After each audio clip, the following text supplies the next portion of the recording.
d'azur, les yeux d'azur, les éclairs étonnels, l'éclair matin, les ombres de tout mon être, de tout mon être, alors s'élève un chant. Oh Dieu tout-puissant, Dieu tout-puissant, tu es grand, tu es grand. Oh que tout mon être, alors s'élève un chant. Dieu tout-puissant,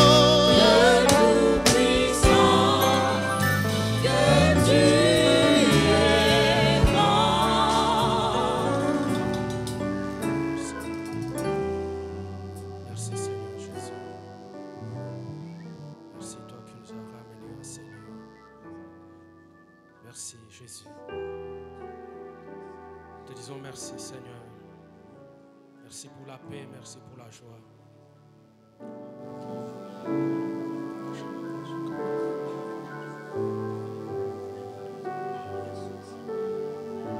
Puis-je te demander, bien-aimé de Dieu, de toucher l'épaule de celui qui est à côté de toi et tu vas prier pour ton frère. Prions les uns pour les autres. Tu vas prier pour ses frères.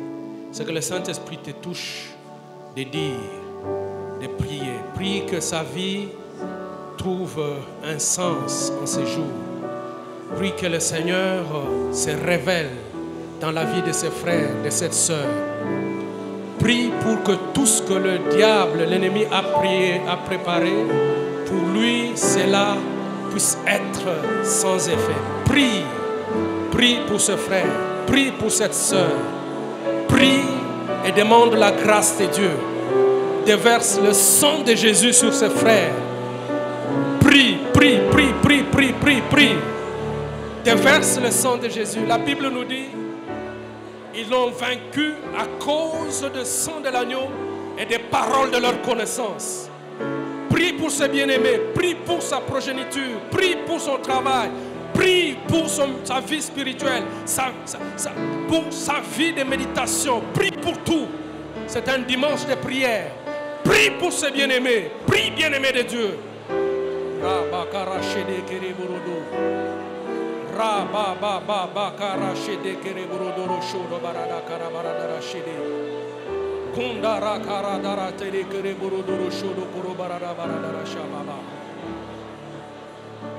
Demande la grâce de Dieu, demande la grâce de Dieu. S'il y a des maladies, s'il y a des choses, des blocages, que cela puisse être levé au nom de Jésus.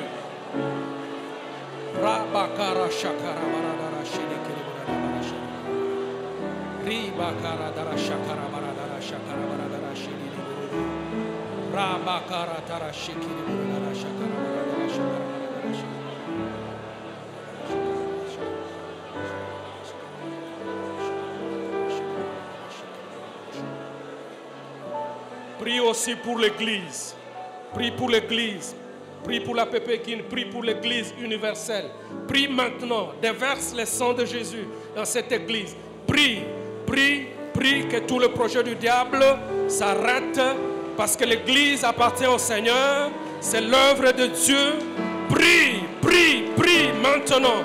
Élève la coupe de gloire, de louange pour l'autorité de Dieu dans l'Église, que le trône de Dieu soit instauré en ces lieux, soit installé et demeure en ces lieux, pour la gloire du nom de Jésus. Seigneur, nous renversons toutes les forteresses. Nous renversons toutes les forteresses au nom de Jésus. Nous voulons que toi tu règnes en ces lieux du début jusqu'à la fin. Que ta gloire et ta grâce soient manifestes en ces lieux. Nous voulons laisser mon frère et ma soeur, chacun de nous ici, sous ton contrôle et ta protection. Dans le nom de Jésus. C'est pourquoi, mon frère et ma soeur, nous allons t'acclamer très fort parce que tu mérites nos acclamations. Dans notre Dieu, notre roi. Dans le nom de Jésus.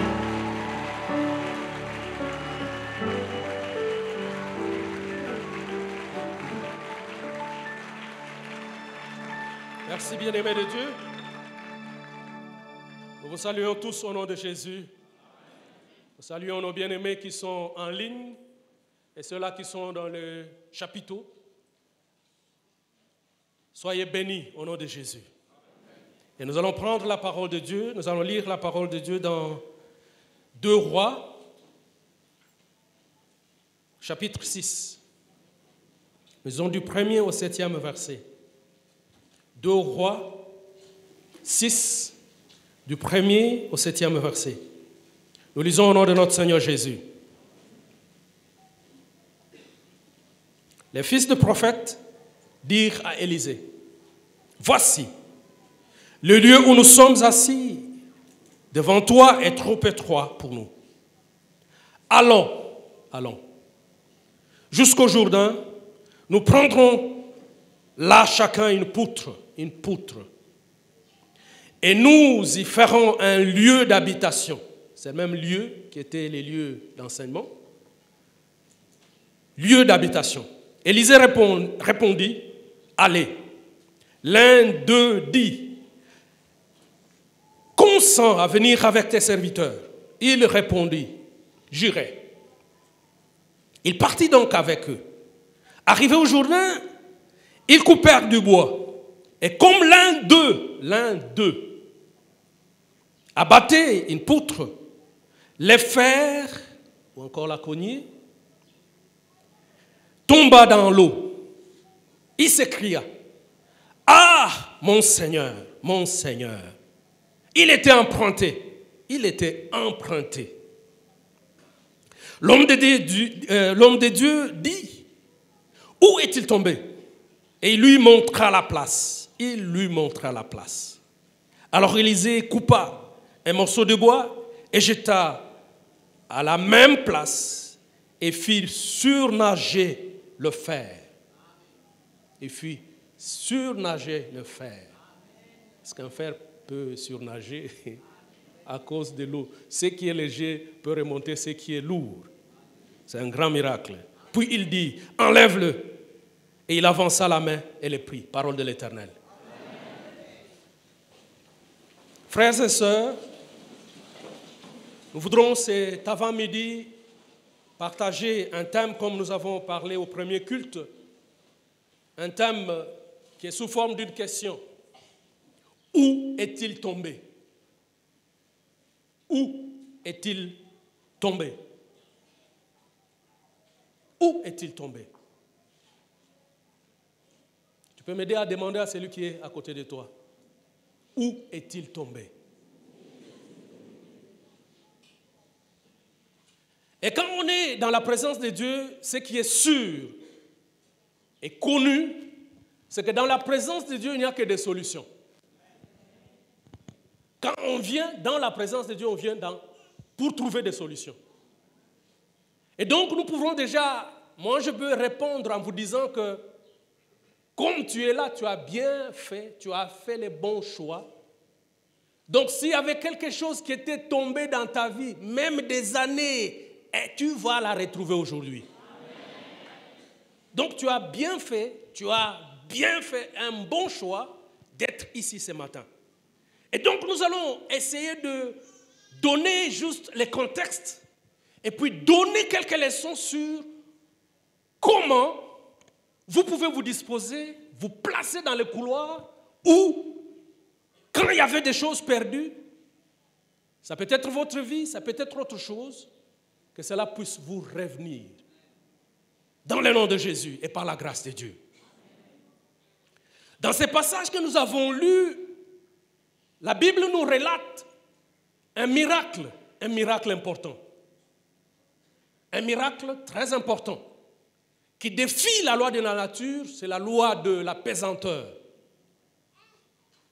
Parce que vous savez que ce qui est léger ne peut pas faire surnager ce qui est lourd. Et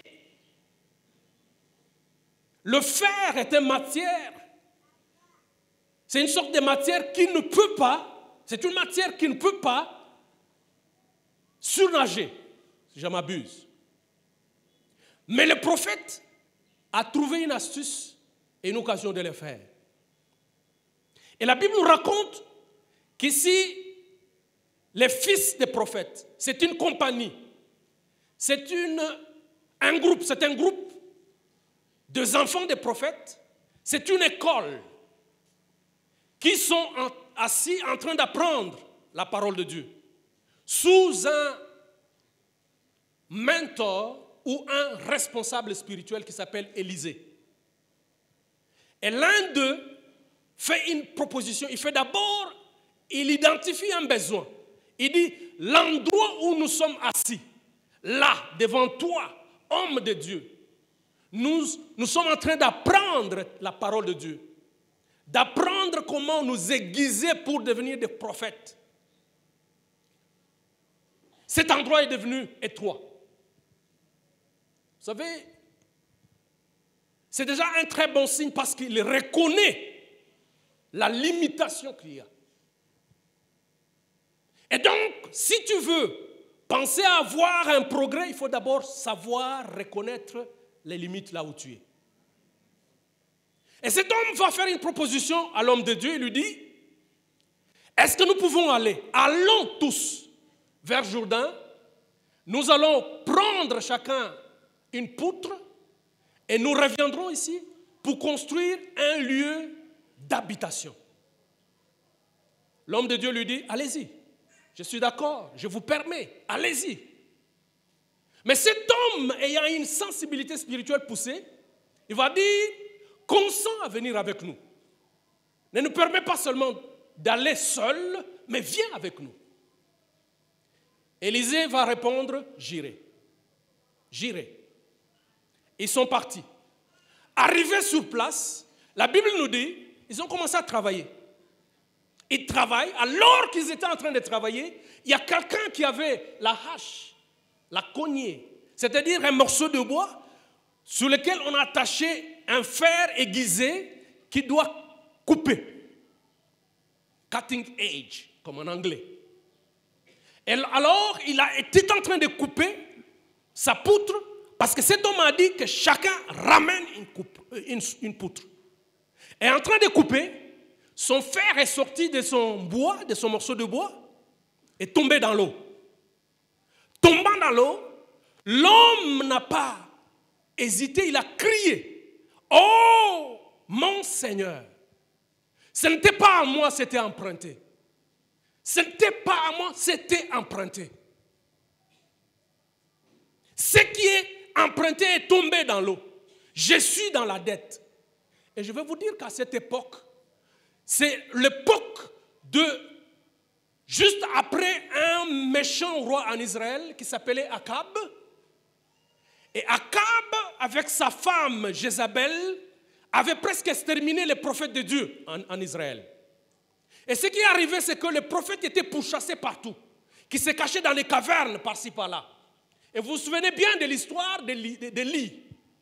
Élie, le prophète, après avoir tué même les prophètes de Baal, sous une confrontation avec Jézabel, il a fui. Et Dieu lui a demandé, va oindre Élisée.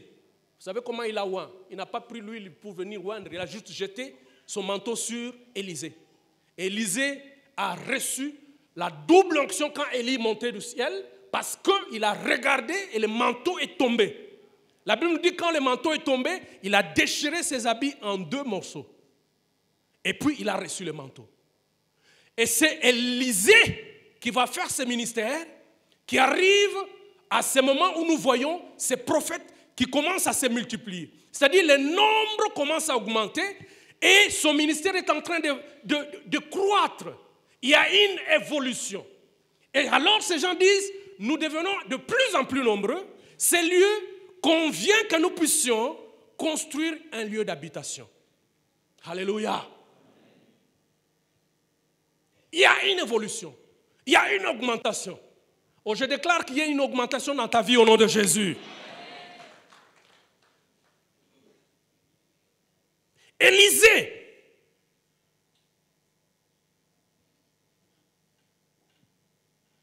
accepte. Mais qui est-il? Qui est-il?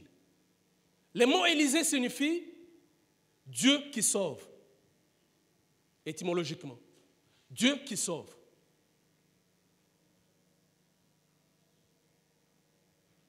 Après Élie, il a une grande responsabilité de jouer le rôle comme prophète. Parce que le rôle de prophète, Dieu l'avait retenu dans ses mains pour contrôler, parce que tout pouvait déraper. Il y a eu beaucoup de rois, mais Dieu a gardé le rôle de prophète pour contrôler ce qui s'est passé en Israël. Et donc Élisée marchait avec le Seigneur. Et comme vous pouvez le voir aujourd'hui, Élisée a opéré des miracles plus que tout autre prophète. Il n'y a qu'un seul prophète qui le dépasse, c'est Jésus de Nazareth. Donc cela veut dire qu'on compte en termes de miracles, le nombre de miracles après Jésus, c'est Élisée. C'est Élisée. Tenez. Par exemple, si nous prenons 2 Rois, chapitre 2, Élisée va séparer les Jourdains. Dès qu'il a pris le manteau d'Élie, il descend pour traverser le Jourdain, il frappe le manteau sur le Jourdain, il dit « Où est le Dieu d'Élie ?» Et le Jourdain s'est séparé. Il a traversé. Toujours au chapitre 2, il arrive à Jéricho, on lui dit « Il y a de l'eau qui se trouve ici dans la ville de Jéricho est amère. Personne ne peut boire cette eau. Nous avons de l'eau, mais l'eau est amère. » Élisée dit, apportez-moi un plateau avec du sel. Il a pris le sel, il a mis dans l'eau, et l'eau est devenue assainie. Oh, je déclare, s'il y avait de l'eau amère dans ta vie, que cela soit assaini au nom de Jésus. Il y a des choses que tu attends, par exemple, tu attendais un travail, mais tu trouves que c'est amer. Tu attends un enfant, tu trouves que cet enfant te rend des mots difficiles. Tu avais attendu cette chose, tu as prié pour ça, mais tu commences, tu veux boire cela, mais tu te rends compte que c'est amer, c'est plus normal. Même le mariage que tu étais en train d'attendre, mais tu te rends compte que le mariage est amer. Je déclare que tout ce qui était amer dans ta vie, à cause de la grâce de Dieu, cela doit devenir assaini au nom de Jésus.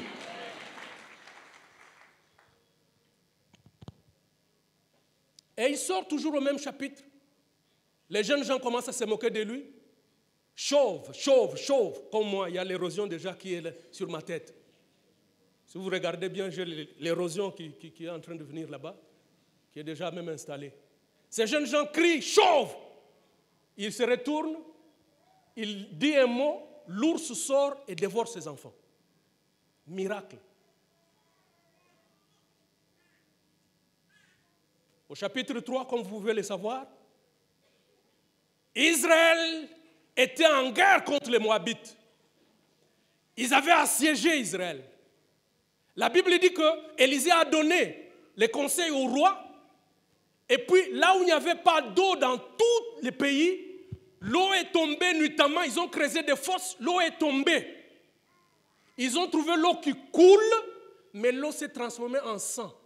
Les Moabites, voyant le sang, pensant que les rois des Juifs et des Israël se sont entretués entre eux, ils sortent et Israël saute sur eux et leur donne une défaite puissante. Toujours Élisée. Au chapitre 4, vous vous souvenez de cette huile qui a été multipliée. C'est comme le vin de Canaan. L'eau qui a été transformée en vin. De cette femme veuve de prophète. Il a multiplié l'huile. Toujours au même chapitre, vous vous souvenez de cette Sunamite qui était stérile. Quand il venait visiter cette ville, elle a dit, construisons une chambre haute, mettons la lampe, mettons un lit, mettons une chaise pour l'homme de Dieu. Et quand il a demandé à son serviteur Géhazi, qui a demandé, que peut-on faire à cette femme? Devons-nous parler au roi? Elle a dit, non, moi j'habite parmi mon peuple. Mais Géhazi lui a dit, elle n'a pas d'enfant. Il a dit, cette même année, l'année prochaine, tu vas garder l'enfant. Je déclare pour quelqu'un ce matin, si tu n'as pas d'enfant, le Seigneur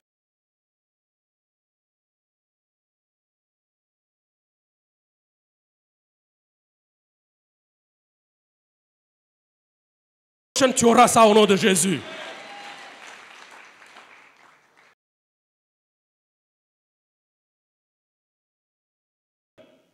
Élisée vient encore, il monte au créneau. il ressuscite cet enfant. Toujours au chapitre 4.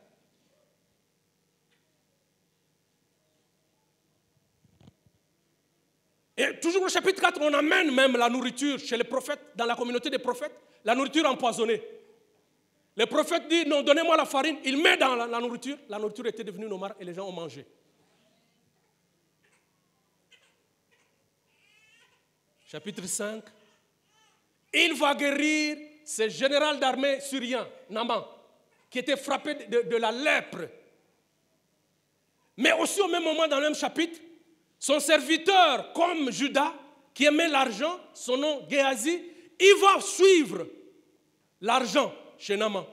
Il va récupérer l'argent. Et vous savez même ce que Élisée va lui dire. Quand il revenait, ayant déjà l'argent, il lui dit, non, ceci, j'étais... Élisée lui dit, mon esprit n'était-il pas devant pour voir ce que tu es en train de faire? Élisée. Maintenant, nous sommes au chapitre 6. C'est là qu'il va faire ce miracle de la cognée qui est tombée. Et c'est en ce moment que j'aimerais, bien-aimés de Dieu, que nous puissions tirer quelques leçons de ce texte. Quelques leçons qui vont nous aider à nous maintenir sur la voie où si même nous avons perdu quelque chose, que nous puissions récupérer cela. Et je vous annonce que Jésus-Christ est incomparable. Et si vous pouvez voir que Josué, Élisée, si je m'abuse, Élisée, c'est un modèle, c'est un type de Jésus. C'est vraiment un type de Jésus.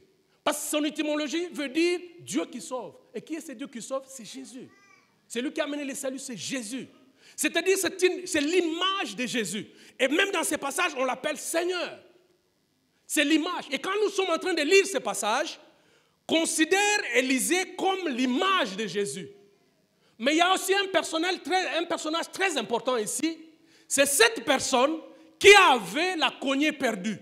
Cette personne, la Bible, le Saint-Esprit est tellement intelligent ce matin, le Saint-Esprit savait qu'il ne devait pas donner le nom à cette personne parce que toi, tu allais placer ton nom sur lui. Donc, prends. Quand on parle, l'un de ses fils de prophète, remplace par ton nom. Pour dire que si tu avais quelque chose perdu, rassure-toi, aujourd'hui le Seigneur va te restituer.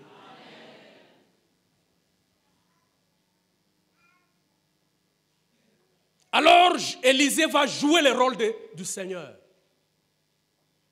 Alors, la première leçon que j'aimerais que nous puissions tirer, c'est celle-ci. Vous pouvez bien noter. Transforme ton lieu d'enseignement en lieu d'habitation. Transforme ton lieu d'enseignement en lieu d'habitation. En quelque sorte, fais de la parole de Dieu ton lieu d'habitation. Fais de la parole de Dieu ton lieu d'habitation. Vous savez, quand vous allez travailler, ou vous allez apprendre à l'école, à l'université, vous travaillez quelque part. D'ailleurs, c'est clair. En ville, là, quand vous allez dans les bureaux de l'État, tu vas voir quelqu'un qui, dans son bureau, c'est juste une petite table époussетée, vraiment avec beaucoup de poussière, tout ça, tout ça. Mais quand il va prendre sa voiture, vous vous rendez compte, c'est lui-même qui sort de là ou pas. Vous allez chez lui, là où il habite, c'est vraiment pimpant, quelque chose. Des gens qui travaillent dans la contribution, là. Est-ce qu'il y a quelqu'un qui travaille dans la contribution ici? Que tu sois béni au nom de Jésus. Je ne veux pas te critiquer. Contribution ailleurs, mais tu vas voir qu'on ne fait pas beaucoup d'efforts d'arranger là où on travaille, mais on arrange mieux là où on habite. Pourquoi? Parce que là où on habite, c'est l'endroit le plus important. L'endroit d'habitation, c'est là où on est à l'aise, on peut se mettre à l'aise, on met tout ce qu'il faut. Et donc, la Bible nous recommande ce matin de faire de la parole de Dieu l'endroit d'habitation. David disait dans Psaume 23, 6, que j'habiterai la maison de l'Éternel jusqu'à la fin de mes jours. Donc toujours je dois rester dans la parole de Dieu. Demeurer dans la parole de Dieu. Dans Jean 8, 31, verset 31-32, la Bible dit ceci. Si vous demeurez dans ma parole, vous êtes vraiment mes disciples. Vous connaîtrez la vérité et la vérité vous affranchira. Vous connaîtrez la vérité et la vérité vous affranchira. Frères, sœurs, habite la parole de Dieu. Aime la parole de Dieu. Reste dans la parole de Dieu. La parole de Dieu ne doit pas être quelque chose de négociable pour toi. La parole de Dieu, c'est la lumière. Quand il y a la lumière, même si tu as cogné, ton fer est tombé au fond de l'eau, tu vas voir. Et tu vas montrer au prophète, à Jésus qui est le prophète par excellence, tu vas lui montrer, il va faire surnager cela. La parole de Dieu. Vous connaîtrez la vérité et la vérité vous affranchira. Frères, sœurs, si tu aimes la parole de Dieu, ta vie sera différente. La Bible dit toute chose a été créée par la parole. Il n'y a rien qui ne soit créé par la parole. Jésus lui-même, il s'appelle la parole de Dieu. Vous connaîtrez la vérité et la vérité vous affranchira. J'aimerais, frères et sœurs, que nous puissions faire de la parole de Dieu ce qui est le plus délicieux dans notre vie. Parce que la Bible dit, faites de l'Éternel tes délices, il te donnera ce que ton cœur désire. La parole de Dieu. Quelqu'un disait, parce que la parole, ça donne la révélation. Quelqu'un disait, la révélation entraîne la révolution. La révélation entraîne la révolution. Donc si tu as la révélation, tu auras une vie de révolution. Il y a des choses de la basse-cour que tu ne peux pas faire. Des petites choses, non, celui-ci est tombé ici. Non, toi tu ne tomberas pas parce que tu es dans la parole de Dieu. Tu es dans la révélation de Dieu. Et tu sais, quand tu es dans la révélation, certaines choses, même si la chose semble être compliquée, toi tu as une autre vision des choses. Parce que tu es dans la révélation. Tenez, Pierre, alors qu'on voulait tuer Pierre, on a arrêté Jacques qu'on a tué. Pierre est emprisonné par Hérode.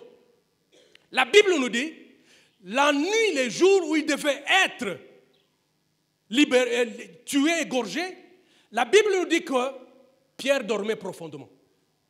Mais comment quelqu'un peut dormir profondément alors qu'on va les tuer demain? Imagine-toi, toi tu es en prison à Makala, on a dit qu'on va t'exécuter demain. Est-ce que tu peux dormir cette nuit-là? Mais Pierre dormait profondément. Vous savez pourquoi? Parce que Pierre avait la révélation. Pierre, avant, Jésus l'a appelé. Il lui a dit, m'aimes-tu, m'aimes-tu, m'aimes-tu, m'aimes-tu? Quand ils ont fait cette discussion avec Jésus, Jésus lui a dit, quand tu seras vieux, quand tu es jeune, tu portes la ceinture toi-même. Mais quand tu seras vieux, quelqu'un d'autre te fera porter la ceinture.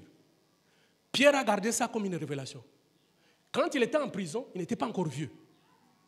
Quand il était en prison, il était capable de se vêtir lui-même, de porter la ceinture. C'est pourquoi quand l'ange est venu cette nuit-là, il lui a dit porte la ceinture. C'est pour le rappeler aussi que, en réalité, on t'avait déjà donné cette révélation. Porte la ceinture. Et donc, lui-même pouvait porter la ceinture. Donc, ce qui fait que, comme il était dans la révélation, il ne pouvait pas avoir peur.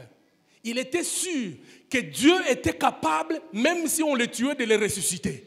Il était capable de changer des choses. Comme la parole de Dieu sort, quand elle sort, elle ne peut pas rentrer sans avoir accompli ses effets. Donc, Pierre était dans la révélation. Frères et sœurs, aimez la parole de Dieu. C'est dans la parole qu'il y a la révélation. Parce que la révélation vient quand tu lis, tu relis, tu lis, tu relis la même parole, même si tu la lis combien de fois, il y a un moment où elle va sortir de la lettre, des pages, elle va devenir une réalité. Et quand elle devient une réalité, elle va monter quelque chose en toi qui s'appelle la foi. Et à ce niveau de foi, ça s'appelle maintenant le rhéma. Cela veut dire que tu ne douteras à rien de ça. Et quand tu ne commences à rien douter, la chose va s'accomplir.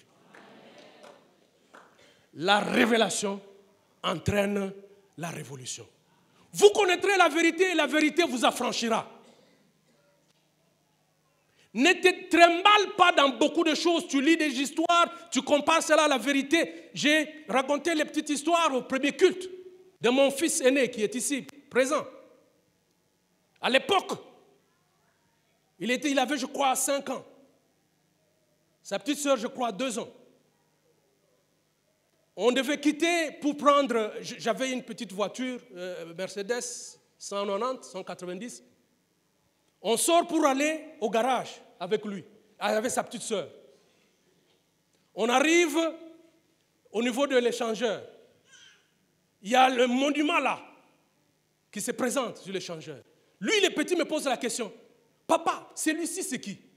J'ai répondu, c'est Lumumba. Sa petite sœur qui était à côté va dire, oh, Lumumba. Donc j'ai dit, pas Lumumba, Lumumba. Alors les grands frères posent la question, mais papa, Lumumba c'était qui? Je lui dis, Lumumba c'était le premier ministre de la RDC du pays vers les années 60-61. Il dit, ah, très bien. Maintenant, l'histoire est finie. Bon, cette séquence est finie. On continue notre voyage. On retourne. Curieusement, le Seigneur avait organisé les choses. Les mécaniciens se trouvent vers Kimpwanza. On arrive à Kimpwanza. On voit encore une autre statue. Cette fois-là, ce n'est pas les petits, c'est la petite, sa petite sœur qui pose maintenant la question. Papa, mais celui-ci encore, c'est qui? Ah! J'ai répondu, celui-ci, c'est Kasavubu. Kasavubu. Alors il pose, papa, mais Kasavubu, c'était aussi qui? Cette fois-là, je n'ai pas pu répondre. C'est le grand frère qui est devenu grand, qui avait la vérité, il a bien répondu à sa petite sœur. Vous savez la réponse qu'il a donnée? Gloriane, toi aussi. C'est le deuxième ministre, non?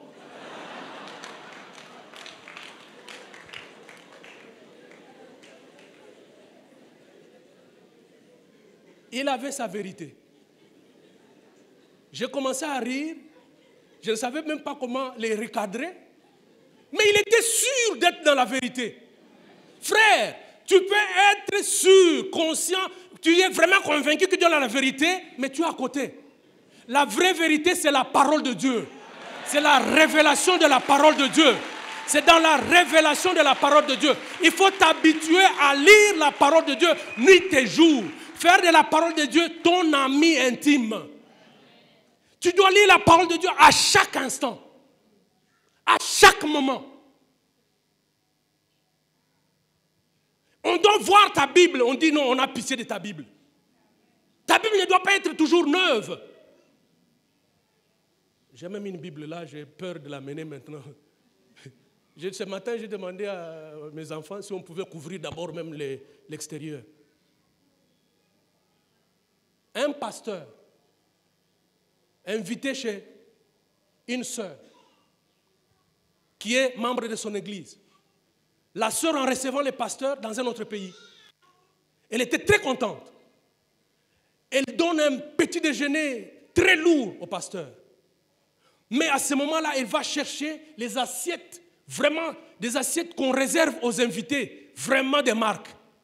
Et là, j'ai dit aussi au premier culte, les mamans, mais les assiettes là que vous gardez pour qui? Seulement pour les invités. Nous profitons seulement derrière les invités. Non. Si vous avez amenez ça, que nous puissions nous jouir chaque jour de ça. Hein? Les mamans, ça c'est les mamans. Les papas pouvaient dire amen quand même. Cette sœur a sorti les assiettes qui coûtaient cher. Parmi les fournitures qu'elle a sorties, il y avait une cuillerée qui était plaquée d'or. Une cuillerée plaquée d'or. Elle a dit, cette cuillerée, ce n'est que le pasteur, l'homme de Dieu, qui doit utiliser la cuillerée. Il l'a donnée, il l'a présentée avec fierté au pasteur. Voilà la cuillerée. Le pasteur a utilisé la cuillerée. Au même moment, il parle.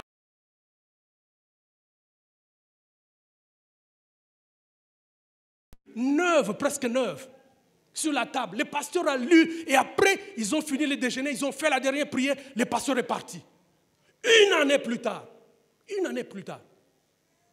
le pasteur, un dimanche, a prêché un sermon extraordinaire. La sœur avait participé à ce sermon. Elle était touchée. Après le culte, elle sort, elle était fâchée. Elle va dire, je veux dire au pasteur. Elle va chercher à côté du pasteur, on lui donne l'occasion, elle entre, et dit, pasteur, le message que tu as prêché, c'était très bon, mais j'ai un problème contre toi. Il dit, mais quoi? Il dit, j'ai un problème contre toi. Il dit, ma soeur, qu'est-ce que tu dis? Tu sais, toi-même tu sais ce que je parle. Les jours-là, j'étais invité chez moi. Tu es venu en tant qu'homme de Dieu. Je n'ai même pas dit à quelqu'un, mais j'étais choqué. Je t'ai donné ma cuillerée qui était d'or en or. Tu as mangé et le déjeuner et tu as pris ici la cuillerée, tu es parti avec. C'est pas normal. Je ne veux pas vraiment laisser ça passer et tu viens encore prêcher un message comme ça aujourd'hui. Le pasteur était choqué. Choqué. Il dit, mais c'est quoi ça? Le pasteur réfléchit quelques minutes.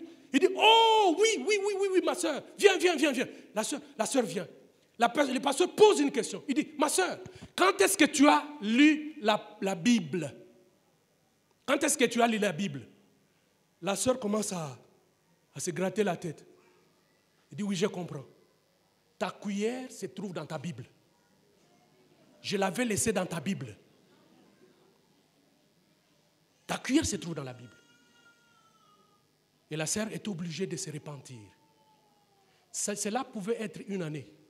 Mais je ne sais pas pour toi c'est combien de temps que tu as lu la Bible. Combien de temps? Bien-aimé de Dieu, la parole de Dieu doit être quelque chose de non conditionnel dans notre vie. Non conditionnel. Quand est-ce que tu as lu? La révélation entraîne une révélation. Deuxième vérité, ou enseignement, ou leçon importante. Deux.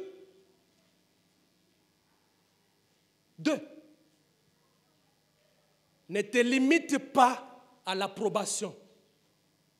Recherche la présence de Dieu. Alléluia. Alléluia. Ne te limite pas seulement à l'approbation, à l'acceptation. Dieu t'a dit oui, et tu te limites là. Non. Recherche sa présence, de t'accompagner sur le chemin.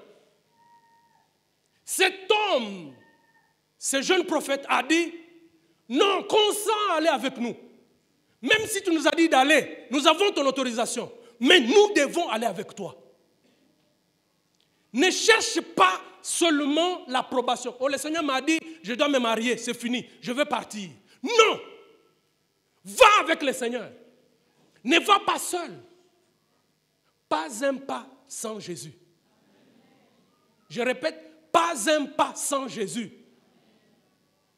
N'accepte pas de faire un pas quand tu sais que la présence de Dieu n'est pas avec toi. Frères et sœurs, la présence de Dieu fait la différence. La présence de Dieu fait la différence.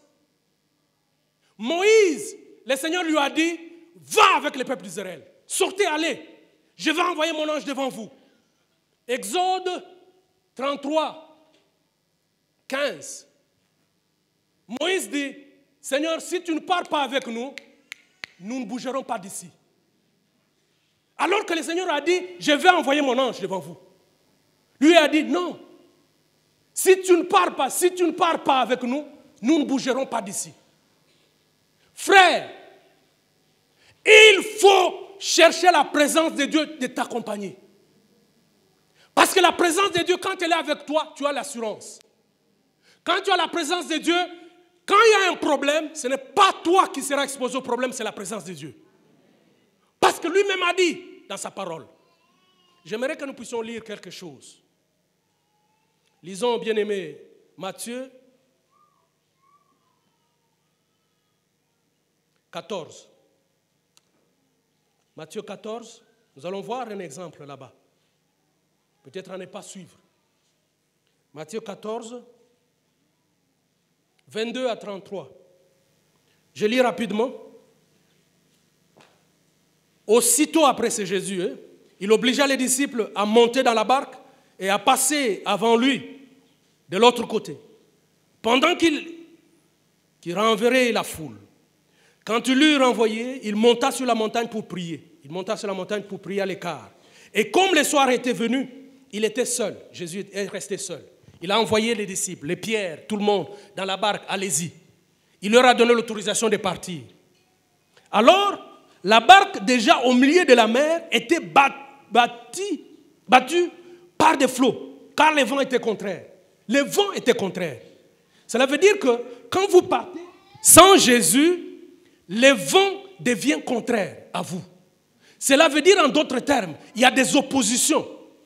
En d'autres termes, si vous n'avez pas le Seigneur avec vous, il y a des oppositions. Tu veux faire quelque chose, ça peut être un travail, ça ne marche pas. Les mariages, ça ne marche pas. Les fiançailles, ça ne marche pas. Des choses ne marchent pas parce que vous avez laissé Jésus. Alors que les disciples pouvaient dire, non Seigneur, nous t'attendons. À n'importe quelle heure, nous allons partir avec toi. À la 4e veille de la nuit, Jésus alla vers eux, marchant sur la mer. Le Seigneur a vu ce qui s'est passé. J'aimerais te dire ce matin, même si tu as fait une erreur, ne reste pas à t'apitoyer sur ton erreur. Parce que le Seigneur sait. Là où tu es déjà parti sans lui, il sait, il est capable de te rejoindre. Et il sait ta difficulté. Il savait déjà qu'ils sont en difficulté. Et il savait qu'il devait prendre le métro pour le rejoindre le plus tôt possible. Et pour lui, le métro, c'est marcher sur l'eau. Il a commencé à marcher sur l'eau. La Bible nous dit, quand ils sont arrivés, il est arrivé proche d'eux et il était en train de se battre, de se débattre. Parce que l'eau était contraire. Il y avait l'opposition. Mais quand ils les voient, ils vont dire que c'est un fantôme. Et le matin, je racontais les petites histoires ici. Vous savez, par moments, on dit ça aussi même aujourd'hui. Vous dites au Seigneur qu'il est fantôme. C'est-à-dire que même ce que le Seigneur fait, vous dites que c'est des fétiches, c'est n'importe quoi que ce soit. N'avez-vous pas entendu déjà des gens qui sont bénis mais qui sont traités par les autres comme des féticheurs, de tout ça. Il y a une philosophie ici à Kinshasa, on dit non, bah toi livre, les gens des livres, ou les gens de ceci, cela. Les gens de ceci, cela. Alors que quand le Seigneur bénit, il bénit. Et quand le Seigneur bénit, c'est la grâce de Dieu. Frère, quand c'est le temps pour toi, le Seigneur va te bénir. Et quand le Seigneur te bénit, il faut que tout le monde soit content, d'accord avec toi. Je vais vous donner l'exemple. Si ce n'est pas ton temps, ce n'est pas ton temps. Est-ce que vous savez que Léa a envoyé des invitations? Elle a invité ses amis. Non, Rachel a envoyé des invitations. Rachel a envoyé des invitations. Tout ça, les gens sont venus même au mariage. Mais c'est le matin qui a déterminé qui était marié. C'est Léa qui était mariée. Ce n'était pas Rachel. Alors que Rachel a envoyé même des invitations. Non, c'est mon mariage, ceci, cela. Elle a préparé. Et d'ailleurs, même, je crois qu'elle critiquait même Léa. En regardant Léa, oh non, toi, ton tour viendra. Ton tour viendra. Le matin qui sort de la chambre de noces, c'est Léa qui sort. Rachel n'est pas sortie de la chambre de noces. Je te dis que la grâce de Dieu va t'identifier. Elle va te localiser. Quand c'est le temps de la grâce de Dieu, Dieu va s'arranger pour organiser cela. Alors que Jacob comptait sur Rachel, qui aimait Rachel comme la chair, Rachel chair, il aimait beaucoup Rachel. Il ne savait pas que le Seigneur avait organisé des choses pour que Léa entre dans la dernière formule de l'accomplissement de la promesse de Dieu. Parce que c'est Léa qui a porté des prophètes, des rois et des sacrificateurs. Rachel n'a pas porté des sacrificateurs. Rachel n'a pas porté des rois. C'est Léa qui a porté des rois. Frère, Dieu fait chaque chose belle en son temps. Reste attaché à la présence de Dieu. Et quand son temps arrive, il fera ce qu'il va faire. Et nous avons lu le matin le psaume 114. Psaume 114 le matin. Et là, la Bible nous montre quand le peuple d'Israël sort. On peut nous afficher ce psaume. La présence de Dieu. La Bible dit que Judas était son sanctuaire. L'Éternel, Judas était le sanctuaire de Dieu. Quand la maison de Jacob, Juda devint son sanctuaire, Israël fit son domaine. On avance. Et la mère vit. Quand la mère a vu la présence de Dieu, la mère ne voyait pas Israël. La mère a vu la présence de Dieu. Et qu'est-ce que la mère a fait? S'enfuit. Quand le Jourdain a vu la présence de Dieu, Jourdain a fait quoi? Reculer. En avance, frère. Les montagnes sautèrent comme des béliers. Et les collines comme des agneaux. Frère, quand tu as la présence de Dieu, quand tu as accepté Jésus comme Seigneur et Sauveur, quand tu marches dans la sanctification, parce que la chose qui éloigne la présence de Dieu de toi, c'est le péché. C'est le péché. C'est le manque de sanctification. Mais quand tu marches dans la sanctification, tu as imploré la présence de Dieu. Tu as demandé la présence de Dieu. Quand tu seras en train de marcher, la présence de Dieu va t'accompagner. Mais j'aimerais dire, la présence de Dieu ne veut pas dire l'absence de problèmes. Mais la différence est que quand tu marches avec la présence de Dieu, quand tu marches sans la présence de Dieu, les problèmes vont t'engloutir. Parce que les disciples allaient s'engloutir certainement si Jésus n'était pas arrivé. Mais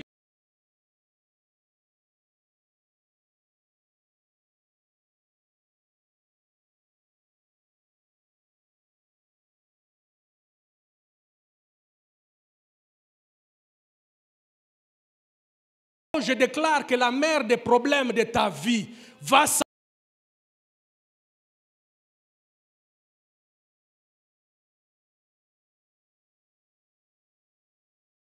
qui viennent dans ta vie va voir la présence.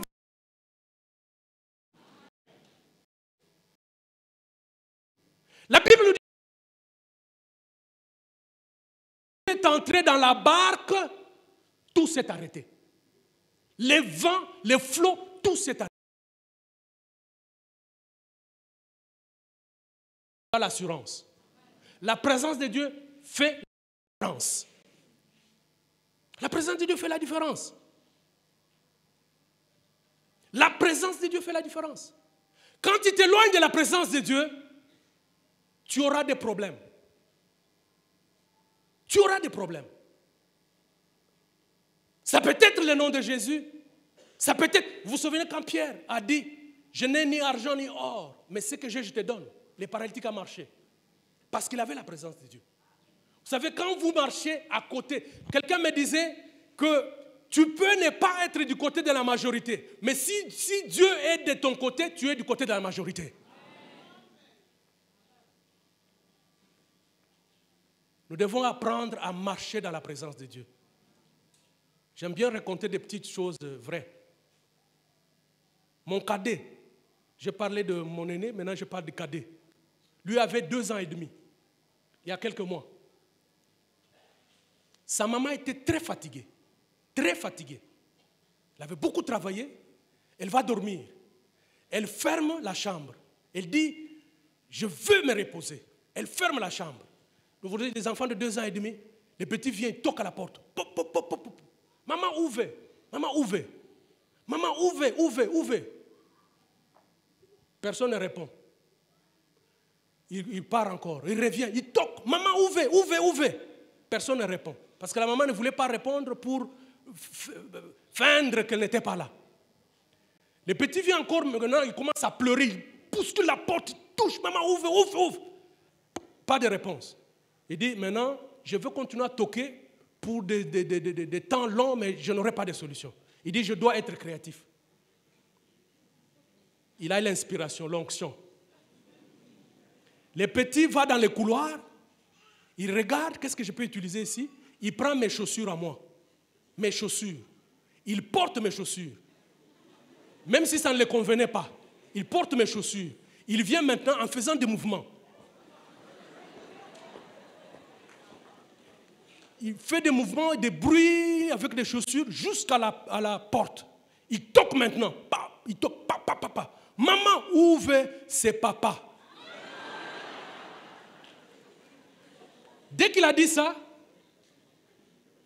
comme on dit, mes brebis entendent ma voix, la maman vient ouvrir. Et il pose la question, mais où est papa? Et le petit a commencé à rire. Il a commencé à rire. Et la porte lui était ouverte. J'aimerais te dire, devant toutes les portes fermées, mais quand tu viens au nom de Jésus, avec la présence de Jésus, toutes les portes te seront ouvertes. Toutes les portes te seront ouvertes au nom de Jésus. Les portes te seront ouvertes. 3. Nous allons vite pour terminer. Il faut crier. Il faut crier. Cet homme que tu as remplacé par ton nom a crié. Oh Seigneur, c'était emprunté. À l'époque, vous savez, la hache, c'était un outil important. Peut-être que nous ne pouvons pas faire la valeur des choses à ce moment-là. C'était comme au début de l'ordinateur. Et tu as perdu un ordinateur. C'était ça, ce que ça dit. Parce qu'ils étaient des pauvres prophètes. Des gens qui venaient des cavernes. Mais il a emprunté la hache. C'est comme quelqu'un qui a pris la hache de quelqu'un. Qui a pris l'ordinateur de grande valeur de quelqu'un. Et puis, il a perdu cet ordinateur. Il crie. J'aimerais te dire, bien-aimé de Dieu, quand tu es dans une situation pareille, n'aie pas honte. Crie au Seigneur Jésus. Tu as un problème? Ça peut être que ton mariage est en train d'avoir des problèmes. Ça peut être que tes fiançailles ont des problèmes. Ton business a un problème. Tes études ont un problème. Tu es en train de perdre quelque chose. Mais crie à Jésus. Parce que lui, il est toujours présent pour répondre à ton problème. Heureusement, si tu as Jésus dans ta vie, crie à lui. Si tu ne l'as pas encore, demande à Jésus d'entrer d'abord dans ta vie et il va résoudre ton problème. Crie. Crie. Parce que ça peut être ton ministère. Ça peut être ta vie de mariage. Ça peut être n'importe quoi que ce soit. Ça peut être ta santé. Ta santé ne marche plus. Tu te rends compte que ça ne marche pas. Elle est tombée dans l'eau. Ça peut être même tes enfants. Ça peut être quelque chose que tu aimes davantage. Je ne sais pas quoi. Mais il a crié. Il ne faut pas aller chercher la solution ailleurs. Il faut crier à Jésus. Il faut avoir les yeux tournés vers Jésus. Mais vous savez, avant que ce fer ne tombe, il y a beaucoup de raisons. Peut-être que ce n'était pas bien fixé sur le bout de bois. Ou peut-être que c'était que le fer n'était pas aiguisé. Parce que quand le fer n'est pas aiguisé, comme Ecclésiaste 10, verset 10 nous dit, quand il a utilisé le fer qui est émoussé, qui n'a pas aiguisé, il devra redoubler d'efforts. En redoublant d'efforts, ça va fragiliser la connexion entre le fer et le bois et le fer va sauter. Est-ce que ton mariage n'est pas aiguisé? Ta sensibilité spirituelle n'est pas aiguisée. Ton ministère n'est pas aiguisé. Ou tu commences à travailler avec un ministère, c'est par la routine. Parce qu'on fait, tu fais des choses comme ça. Et ton mariage, on a demandé à un marié, un monsieur, un homme, on lui dit, mais vraiment, on comprend. Il est venu même devant les juges. Les juges lui posent la question, mais on comprend, pourquoi tu frappes, tu as tabassé ta femme comme ça? Il lui pose la question, pourquoi tu as tabassé ta femme avec la ceinture? Pourquoi tu l'as tabassé avec la ceinture? Et le monsieur répond, je l'ai tabassé avec la ceinture parce que je n'avais pas vu le marteau. Voilà un type de mariage émoussé. Une sensibilité spirituelle émoussée. La vie de prière émoussée. La vie de la parole de Dieu émoussée. Donc rien ne marche. Alors tu continues dans ce sens. Ne continue pas parce que tu vas perdre ça. Tu vas même perdre ta vie. Où est-il tombé? Où est-il tombé?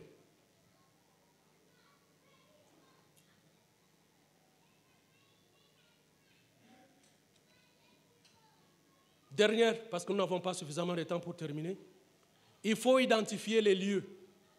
Cet homme a identifié les lieux. Pour toi aussi, frères et sœurs, identifie les lieux où tu es tombé. Le fer ici peut représenter ta vie. Toi-même, identifie là où tu es tombé. Identifie là où ton mariage est tombé. Identifie là où tu as eu à avoir des problèmes, où le scandale a eu lieu. Et c'est là que tu dois montrer à Jésus. Apocalypse 2, chapitre 4 à 5, la Bible dit ceci. Mais ce que j'ai contre toi, c'est que tu as abandonné ton premier amour. Tu as abandonné ton premier amour. Souviens-toi là où tu es tombé. Répands-toi. Répands-toi. Où est-ce que tu as perdu ça? Dans une relation amoureuse? Où est-ce que tu as perdu ça?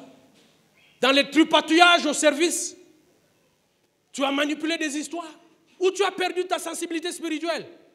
Maintenant, tu ne peux même pas sentir, on t'amène comme les brebis à l'abattage. Les brebis à l'abattage. Tu ne sais même pas distinguer ce qui est bien, ce qui est mal.